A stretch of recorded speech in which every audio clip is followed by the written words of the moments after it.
Hey guys, and welcome back to the show. I am your host, Megan Hardy, and I'm the founder of Fitness Uncharted. And I'm here today with a very special guest, Dr. Callie Womble.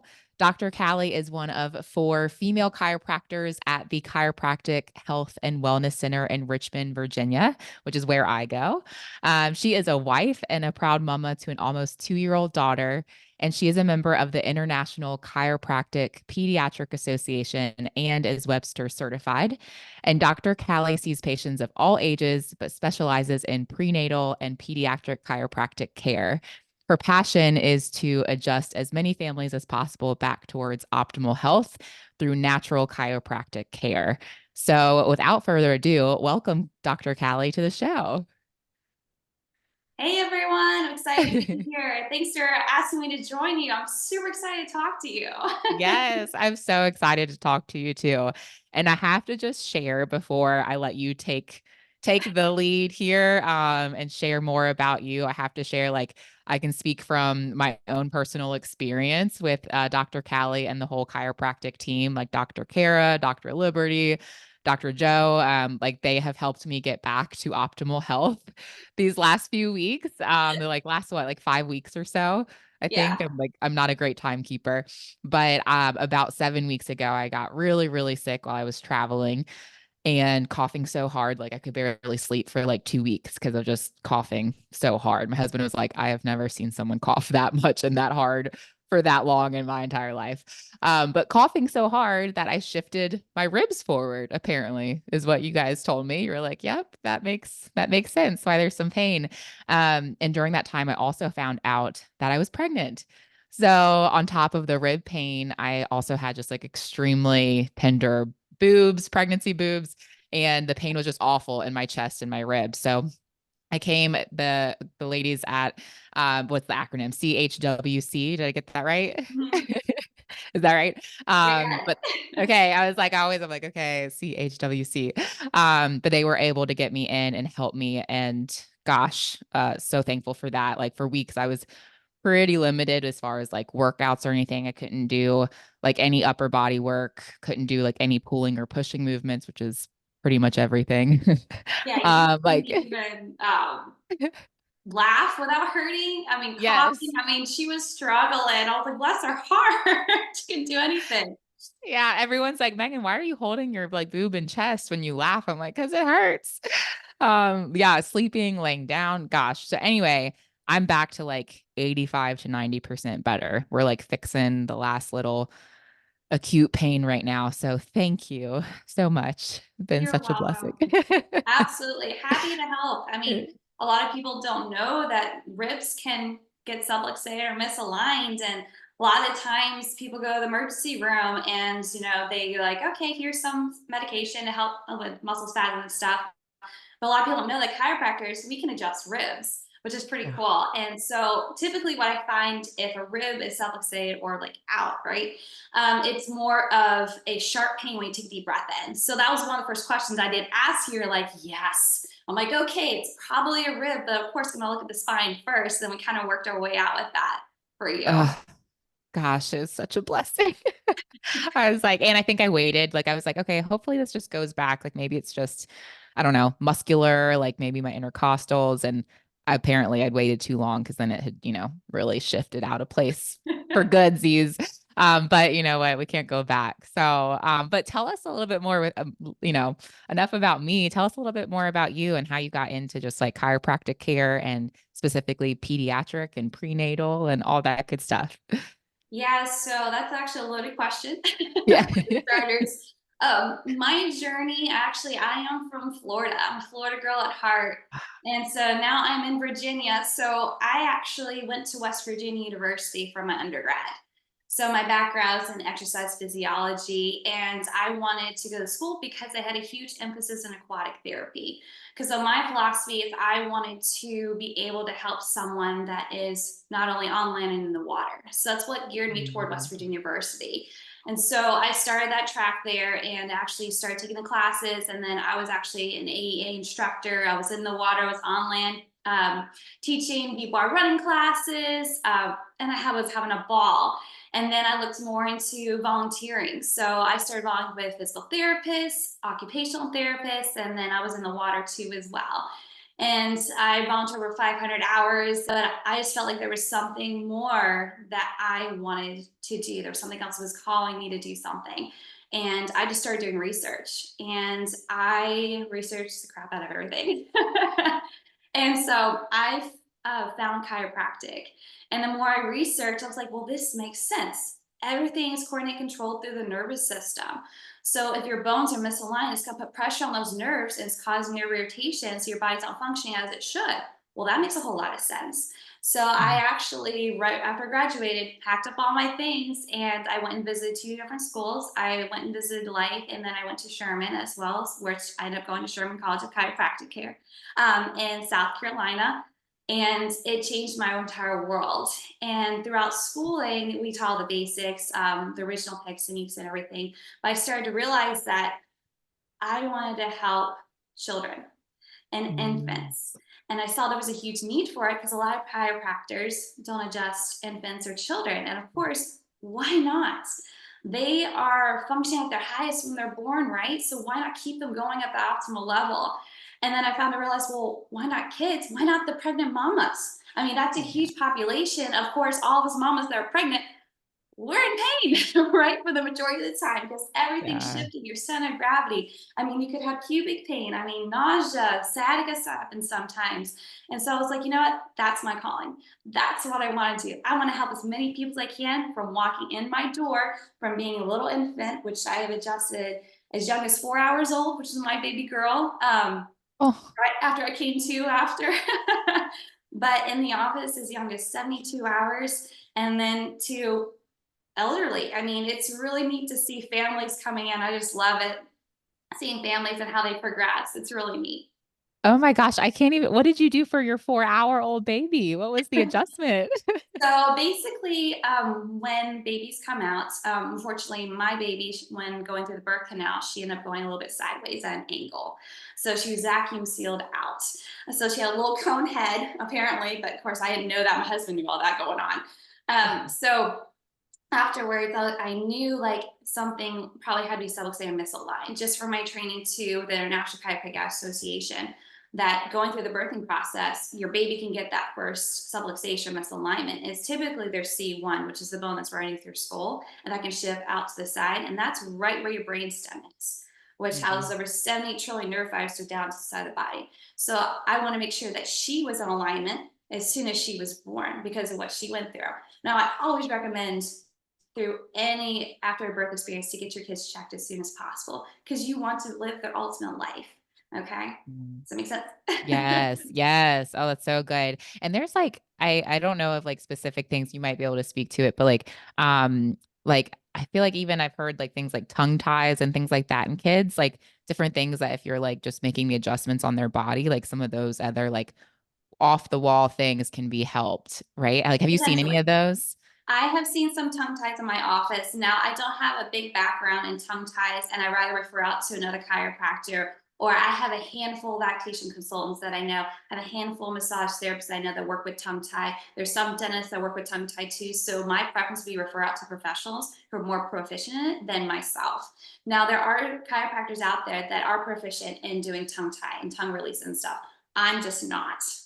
Gotcha, gotcha. But you know, like it can like that's Oh a yeah. thing that So can be helped in one of that the main way. questions, yeah. So one of the main questions I ask my mamas when they come in, how is breastfeeding going if they're breastfeeding? And they're like, oh, they're having a hard time. Typically, it's they're latching on. They could possibly have a tongue tie with it, Mhm. or their outlets can be misaligned because we're putting pressure on that area. So if you're having a child that's not breastfeeding on one side, it could be that they're subluxated and structurally they can't rotate their head so that you can latch on.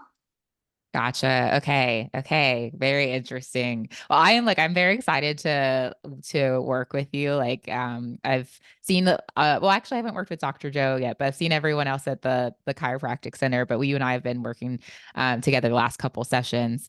And but I'm like excited to work with you when it's for pregnancy and not for my rib situation. Well, I'm already working on that. I hope you know Yeah. that. So Remember, so we started adding some of the Webster techniques. So that's what I'm certified in. So the Webster technique, a lot of folks don't know about. So the Webster technique was developed by Dr. Larry Webster in the 1970s, and it's specific gentle adjustments that goes right to your sacrum, and it helps with restoring a proper alignment to your pelvis and the surrounding structures, helps release tension, and also opens up your pelvic bowl to allow your body to have the ultimate position and ultimate environment for your growing baby. Ultimately, it puts them into a great fetal position so that they can have a natural birth as possible, if that's their wish. So good. So good.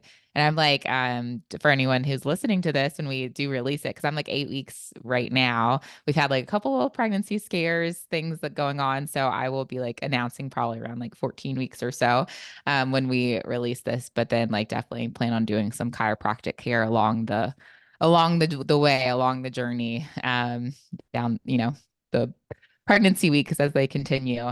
What would be your recommendation? Like, what do you recommend for pregnant mamas? Like, in an ideal world or bare minimum, like as far as along their pregnancy journey and getting like chiropractic care. Well, of course, getting adjusted, right? Yeah. That's the number one thing. I'm always going to say get adjusted. But another thing I see with pregnant moms is that you make sure you are taking prenatals. It is so important to take prenatals because you want that folate in your system. A lot of people wait until they are pregnant to start taking the prenatals. Actually, start a couple months beforehand, so you know Mm, that the folate's already in your system and you're already getting the nutrients in your body, so your baby can work its optimal level, and making sure that they don't have potential things down the road, such as neural tube defects, and that's not what we want. So prenatals is huge. Drinking water, okay? You cannot get enough drinking water. As an average adult or any human out there, we all need to work on drinking water. But even pregnant, yes. think about it, that baby is in the womb and needs extra fluids, right? Amniotic fluids in there. So drinking more water. Another thing is taking yoga classes or prenatal yoga classes. It's a great way for you guys. Exercising. If you haven't started exercising, even just walking is great for you. You want to keep moving throughout pregnancy, okay? And if you've already Yeah. been exercising, it's okay to continue exercising the entire time. Some of the fun exercise places that I like to go to, they're actually is called Fit for Mom. They're nationwide. And so they have all different kinds of classes, even prenatal, postnatal, and they even have some people in their 50s doing these classes. So it's a fun outdoor classes they like to do.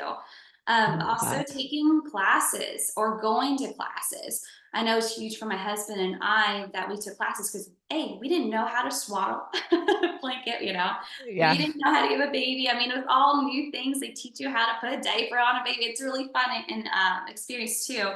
Another thing is taking CPR classes. Mm, That's huge too. In case your baby chokes, you know what to do for that. Um, Doing things for yourself. Okay, mamas always look for things for their baby. Make sure that they're taken care of. Well, why not yourself? All right. A yeah. lot of moms put themselves on the back burners. So go get a mani pedi. Go Hmm. get a massage while you're pregnant. Do things you wouldn't think of doing while after you're pregnant. Go to a movie. That's what my husband and I did. We went and saw the latest Top Gun Maverick, the second one, when I was Yes. 8 months pregnant. Yeah. We didn't realize how long the movie was, though. So my feet were so swollen afterwards. I had to prop my feet up on the way home. It was really hilarious. But How long is it? I haven't seen it. Is it like what, two and a oh half gosh, I hours? think we were there for 3 hours between like the start of the commercials until end. So I literally got up and I was like, Tyler, my feet are so swollen. He said, what do you mean? I'm like, I can barely walk. He's like, what? It was a really fun time for us.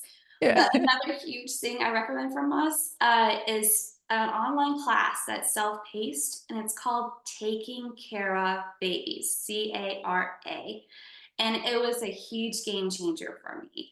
So, and this is a pediatric nurse who kind of walks you through the stages of your newborn. So I didn't know when I took this that a baby's on like a 3 hour cycle. I had no idea because I was afraid as a new mom. I'm like, oh my gosh, okay, they're crying, their diapers changed. What else can be going on? Are they hungry? And I was so afraid. I'm like, I won't know what to do. So she kind of walks you through it. And I didn't know there was like a cycle. So if you look at the 3 hour cycle and say, like, oh, you're 45 minutes in, okay, well, maybe they're supposed to be now it's nap time, depending on their age and stuff. It was really, really helpful. That's awesome. And what is it called? called Taking Care of Babies. Taking care of babies. Okay. Yeah, I'll give Yes. it to you. Okay. I know. I was like, yeah, I'm gonna need that. Don't worry, you'll be getting a letter from me, and I write down all my recommendations. It's actually been put together by their National Chiropractic Association, and it started off at a page and a half of recommendations. And I've always asked my mamas to come back and tell me, "Hey, what do you want me to add to a letter so I can pass it on?" And now it's about 4 pages long. Oh my Because gosh. we've added from my experiences and their experiences, so it's very helpful for moms too.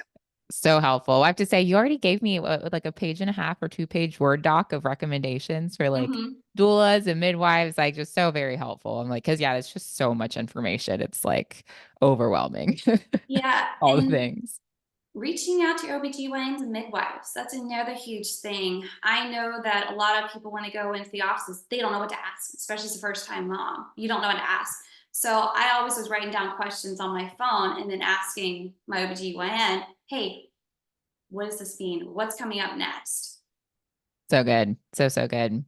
What would you or like what does a patient journey look like when they are getting chiropractic care through pregnancy? Like how often are you having them come in? Like what does that like I don't know. What does that look like on a pregnancy journey with chiropractic care? So it is different for every single patient, to be honest with you, because I'm having mamas come in during their first trimester, second trimester, sometimes even their third trimester. And so it really depends. It's like walking to a doctor office saying, okay, what's wrong with me? Well, I have to do an exam and everything with them. So during the first trimester with the Webster technique, I already started adding it in. So even for you, as an example, I already started working on your sacrum on top of your full adjustment, right? And I kind of already talked to you that I work on your piriformis muscles, which are the muscles is in your glutes that can get super tight, that can cause tension on your sciatic nerve, which can cause sciatica. And then also I start working on your sacrotuberous ligament. So basically the ligament that attaches from your sacrum to your ischial tube. That can get super tight too as well. And then the second trimester, I start adding in work on your hip flexors or your psoas and making sure you're getting those stretched out because you're getting more centered or gravity, right? Also working on your round ligaments, which is the ligament that attaches from your belly button to the front portion of your pelvis. That can get super tight, which can cause less room for your Mm. baby. And then, of course, working on your pubic bone, which is a huge game changer for a lot of people because you're trying to get up and you're about, I don't know, second trimester, and you get up out of your seat and you're like, oh my gosh, it hurts so bad. So a lot of mamas help Yeah. with that adjustment. It's a huge game changer for you guys. And then third trimester, I definitely add everything in, but also see what's going on and add other things on top of that that I typically don't think about. As sometimes I have moms that come in, they're 30 weeks and they have a breech presentation. And I always get the misconception I spin babies. No, no, no, no, no, no. Absolutely do not do that. I just making sure your pelvis is open up to your baby and move on its own. Okay. So good. So good. You're like, I do not spin the baby. I just work on the pelvis. Just Yeah. Yeah, I do not do that. That is definitely out of my scope because I have a question all the time. That is a big no no. I have no idea how to do that at all. Nor do I want that to do was yeah, do I want to do that? No, that was because that's actually was a question that I had for you like last week or something because of the shape of my uterus being like heart shaped and that septum. They were like they told me, my OB told me that it's more more likely that one I don't make it to the full term date, and then also like the baby could be breech is more that. likely because of not having space if it's growing in like one side of my uterus and if it's can't turn around at that point. So anyway, we had talked about that. And you're like, I don't spin babies, but we'll help out the pelvis. Like, oh. Because sometimes baby, they turn last minute. Literally, I've had some patients that babies they were a breech and last minute, whoop, they move on its own last second. Last second, down to the wire. Yeah, literally, which is okay. And Yes. so with a lot of my patients too, I actually end up being kind of a guide for them too as well. Because when I was pregnant and I was going through the whole process, I didn't know what was coming up next. Okay. So when a mama comes in and says, okay, I'm this far along, I said, well, okay, well, about 16 weeks, you're probably gonna get a lot of blood drawn. Well, what's that for? That's for them to check any your sex of your baby nowadays, to check to see if you have any let's say DNA changes or anything like that. Just looking at the nitty gritty stuff. And then around 20 weeks is when you potentially, it's your choice, have an ultrasound, right? So that's really see if you have the male or female, right? And a lot of people either they share that moment in there or they wait in the envelope and they do a gender reveal, which I did a gender reveal and it was so much fun. Highly recommend if you haven't done one. There's so much fun with family and everyone gets involved in it. And So then fun. around 24, 26 weeks is when they do a glucose tolerance test. Okay, that's another big one that a lot of people are, I didn't know, really, I knew about it, but I didn't know when it was going to happen. So more like a cheerleader as well as a guide to help you like what's coming up next, which is really nice. I wish I had that. Yes. Oh my goodness. I can already say like that's just another I appreciate you so much. Because well, actually, as of right now, I think I've just told my on Mother's Day, I told my mom and dad, and then my sister and her husband and my niece and nephew.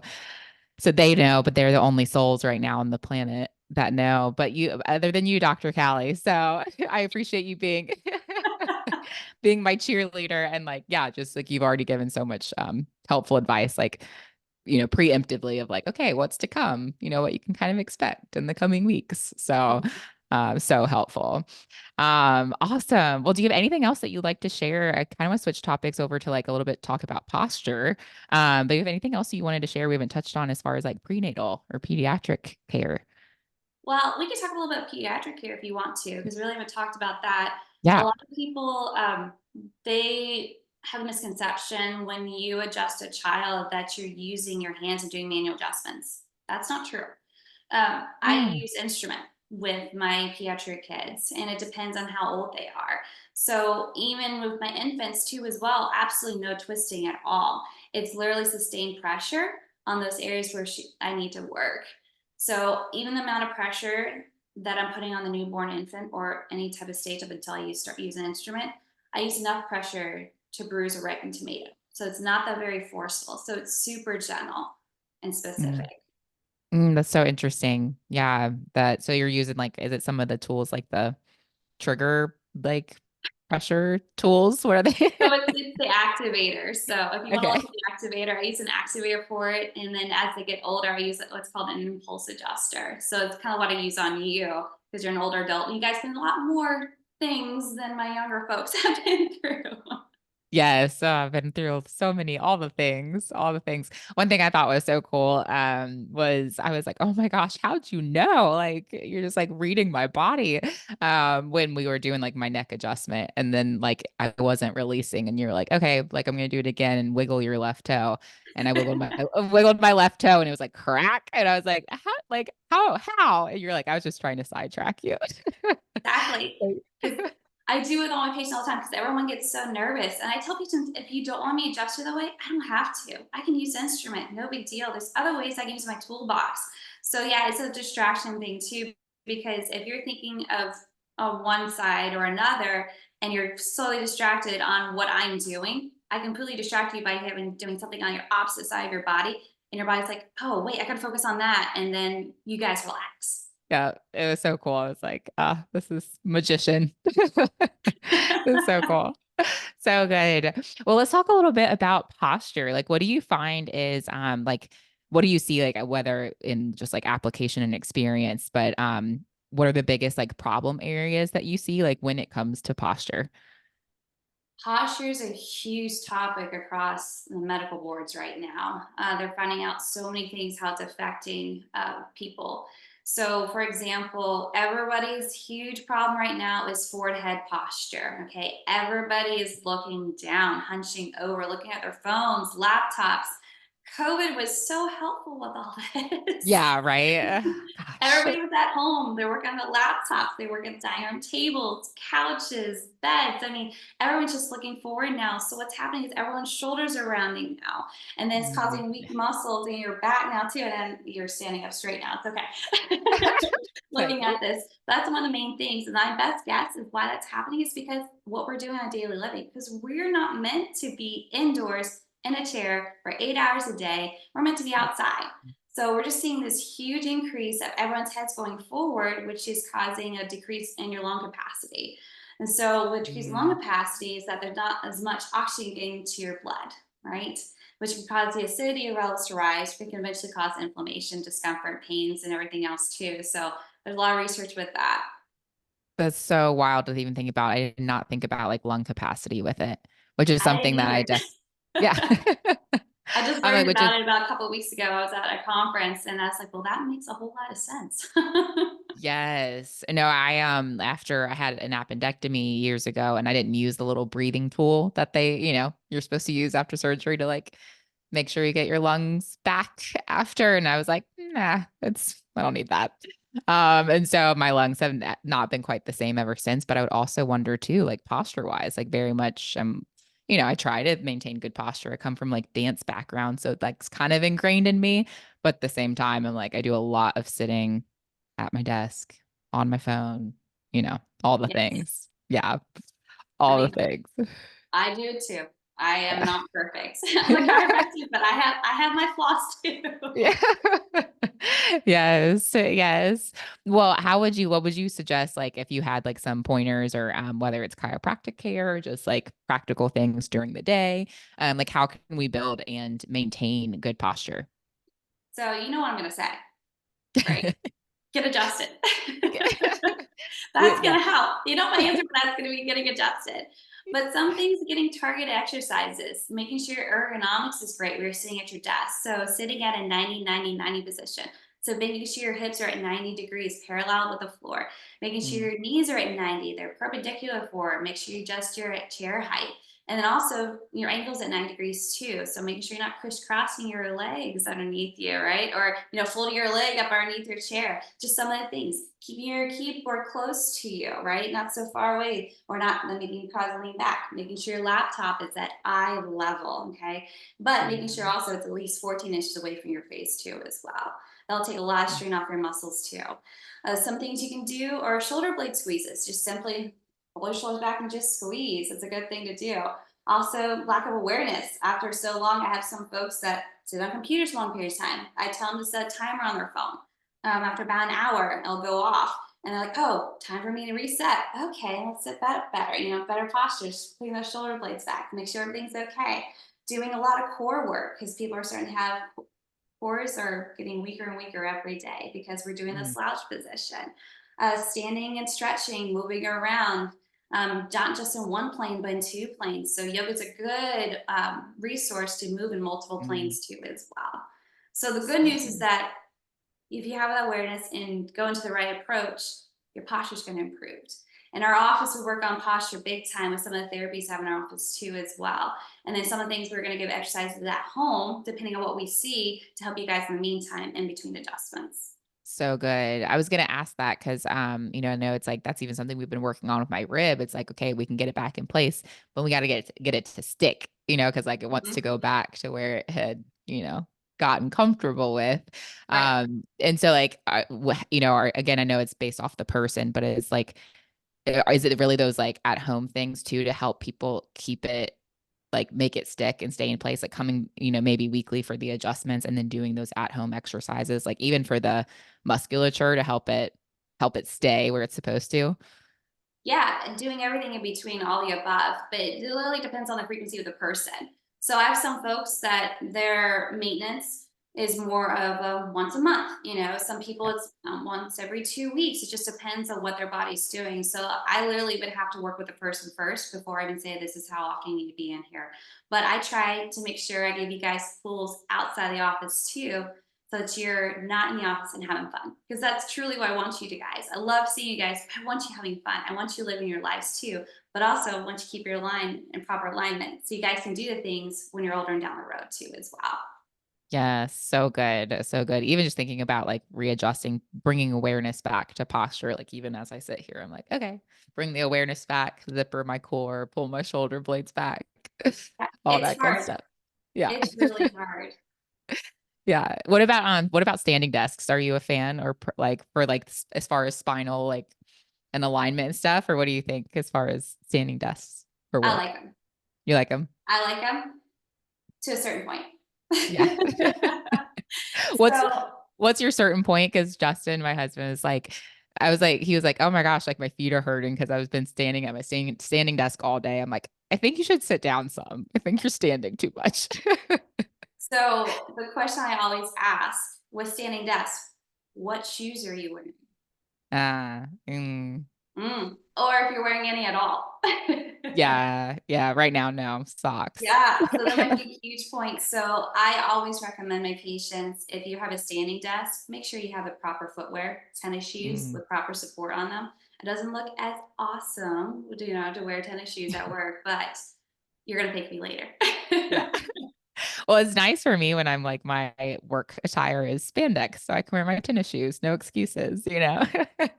Yeah. But yeah, need that support, arch support. Oh, So absolutely. good. So I have So some folks that wear their proper footwear to work, and then they have their tennis shoes underneath their desk, and they slip them on and they go to work. So they can do both ways. yes, I used to be corporate and I would go on walks like on my lunch break. I'd slip those tennis shoes on with my skirt or whatever I was wearing. I was like, I don't care. I'm I'm like, watching. yeah, yeah, no, I don't care. I'm getting my activity, my exercise. So good. Well, Dr. Callie, thank you so much for your time today. I really, really appreciate it. And I just have to say, like, you've been like, again, already gone like so above and beyond and like given me those resources and, all the things. And like getting me back to optimal health, like getting me back to being able to do pull-ups again. I'm so excited because my rib situation. So thank you so much and for your time on the show today. I hope everyone listening got a lot out of this. Where can people find you? What's the best way to contact you guys? Well, you can go visit our website at www.chawc.com, or you can give us a call at 804-359-6999 if you're local here in Richmond. That'd be the best place to get a hold of us. Perfect. Awesome. And I will also include that in the show notes too, all the links. So people can find you guys there. Well, thank you so much for your time. I appreciate you. Thank you so much for having me. It was a blast. Yes, absolutely.